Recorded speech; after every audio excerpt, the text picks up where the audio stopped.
As an oral surgeon, you must do a lot of wisdom teeth. Have they gotten any better over the years? I mean, is it easier on people than it was before? The horror stories that you've heard about wisdom teeth are actually not true in most of the patients that I see. Okay. So we do wisdom teeth all the time. And the reason we do it is because most patients just don't have enough room for that third molar or that wisdom tooth. And usually it develops at the age of about 15 to 20 or so. And it starts crowding the other teeth. It can damage the teeth in front of them. So a perfectly healthy second molar can get damaged by a wisdom tooth, and now you're having to take out a perfectly healthy tooth. And the other thing we see is infections, and we've seen some pretty bad infections from wisdom teeth. And then we have to try to emergently get the patient in and try to take out a tooth that's infected, and that's never a good idea. So that's why we like to take out wisdom teeth when there isn't there's a reason for it down the road. And these kids are sedated?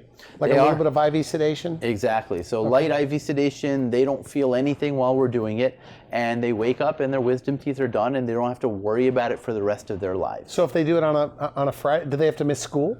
Yeah, so or you just want one day off? Yeah, usually 1 or 2 days is all that's required. It depends on how impacted the wisdom teeth are. Okay. So if they do it on a Thursday or a Friday, they should be ready to go on Monday. My question to you, like I have a 16-year-old. Yeah. If he has no pain and they seem to be coming in perfectly straight, I mean, does everybody need their wisdom teeth taken out? No, they don't. So that's why we have to evaluate the wisdom teeth at the appropriate age. And if there's enough room in the jaw for the teeth to come out and be cleanable and are otherwise healthy, then you can certainly leave the wisdom teeth in.